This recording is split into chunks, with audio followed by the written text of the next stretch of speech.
sa'yo. Hindi na dapat natin pag-usapan ito dahil nagyaya. Hindi ka ba kinikilabutin sa mga sinasabi mo? Wala namang makakaalam kung hindi natin ipapaalam. Diba? Jake, I'm really feel awkward now. Pwede bang bitiwan mo ng kamay ko? Sabi ko na nga. Baka may nagawa pa ako eh. Mga ahas to eh. Pero sabihan mo lang ako kung sakali. Tama na. Hindi kita gusto at wala akong balak na gusto mo ba? Pwede bang pagtuunan mo na lang ng pansin ng anak mo? My gosh! Bakit pa kami lumipat dito? Meron pa na tulad mo ng pamanyakis? Ang sakit mo naman magsalita. Hindi naman ako ganun. Hindi ako manyakis, hindi kita minanya. Gusto lang talaga kita. Baka sakali lang ako. Pero sige, tigilan na kita. Sorry. Kaya, huwag mo na akong ilagay sa sitwasyon na pwede mong pagsisihan. Nire-respeto kita. Nire-respeto ka namin ni Harold. Sana, respetuhin mo rin kami.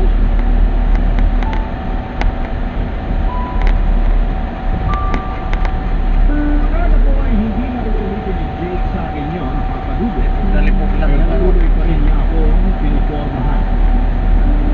Ang hirap kasi ng sitwasyon, although share namin siya, kaya hindi ko talaga maiwasan. Maiwasan matutunan yan. At kapag wala si Harold, ay napapansin ko na parang nag-aabang talaga siya ng pagkakataon na masolo ako. May mga sandali bigla na lamang lalapit si Jake sa akin, nalambing at hindi bitaw ng mga tiro na parang may kumuha. Ang awkward, lalo na kapag tinitignan niya ako ng mataga at humingiti ng tibig. Yung tipong may ibig sabihin na hindi niya sinasabi.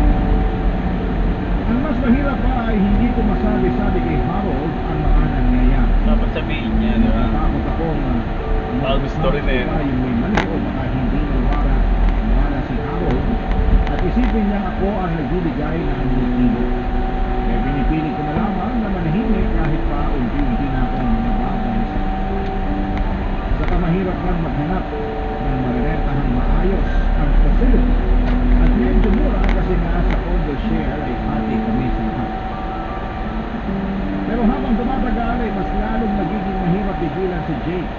Hindi ko rin may kakaila pa kabudot na nakakatukso si Jake. Siya ang nabibilog. Hindi yung babae At yun. aminado ako roon. Malalim ang mga mata niya na parang laging may binabasa sa akin. Yung tipong iibig siya at biglang magpapalitan ng biro na makapaisip ka kung seryoso ba o mag-joke lang. Sa emergency to. Sa emergency po ay tayo.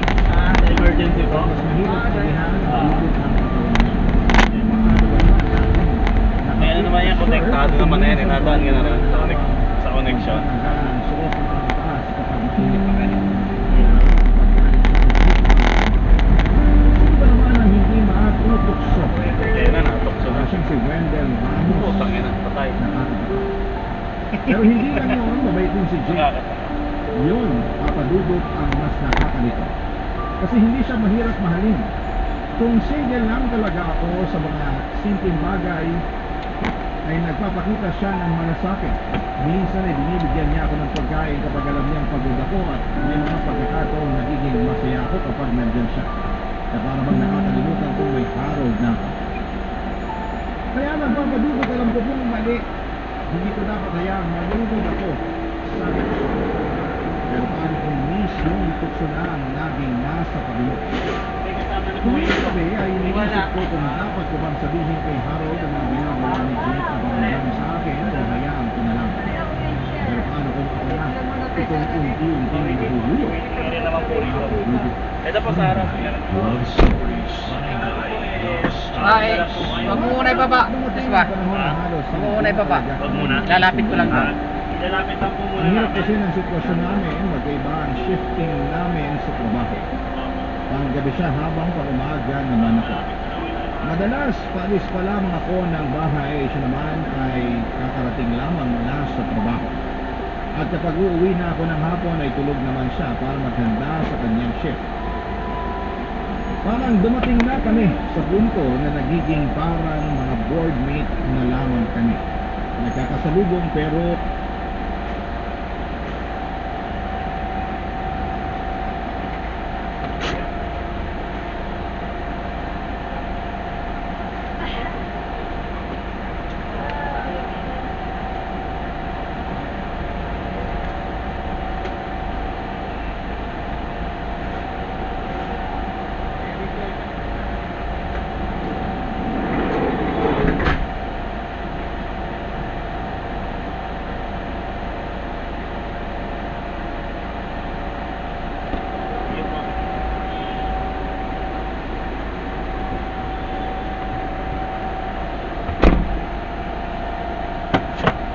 tambay, hanap daw nga tayo tambayan, sabi ni Ate Christy.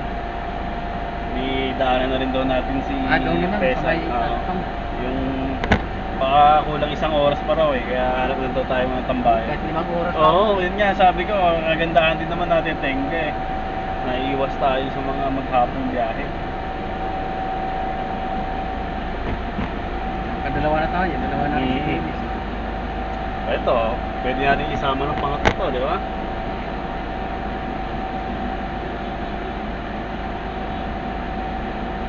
May tambayan mo sa Yun.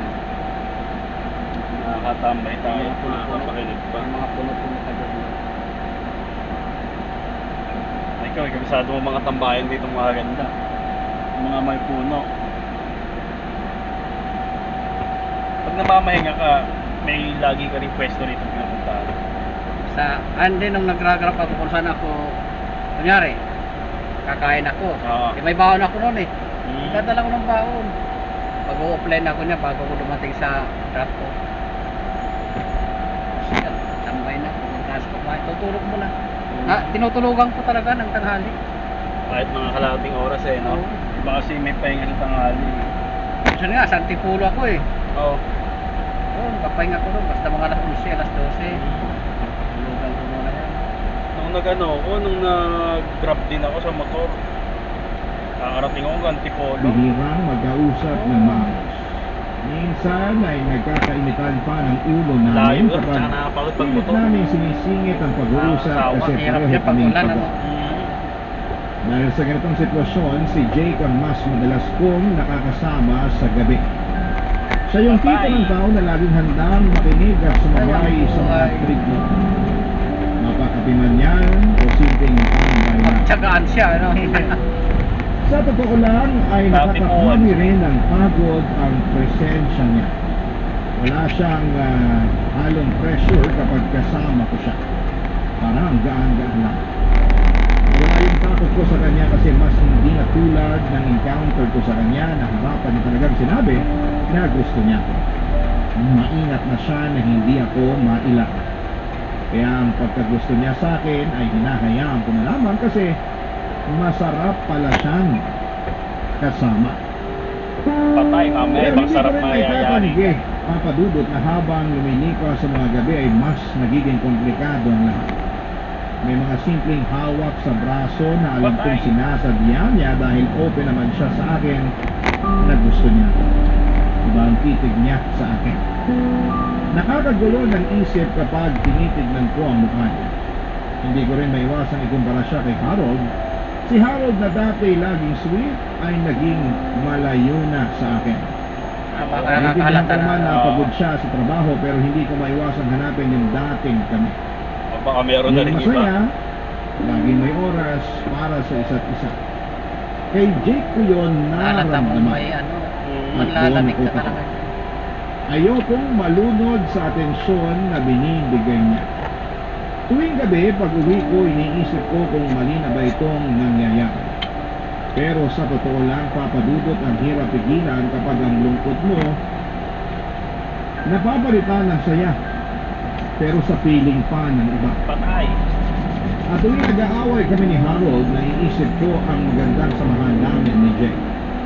Para kasi walang linggo na hindi kami nag-aaway ni Harold noon, Dito para daan papadudot. ng mga ano. Ayun. Sa likod ng pick-up.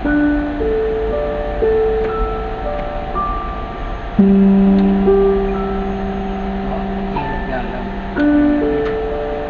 Pag may nabungi, hanap na lang tayo. Han, magkano na naman ang binigay mo sa nanay mo? Bakit? Ano na naman ba to, Han? Ano pa ba? Honey, my love, so sweet.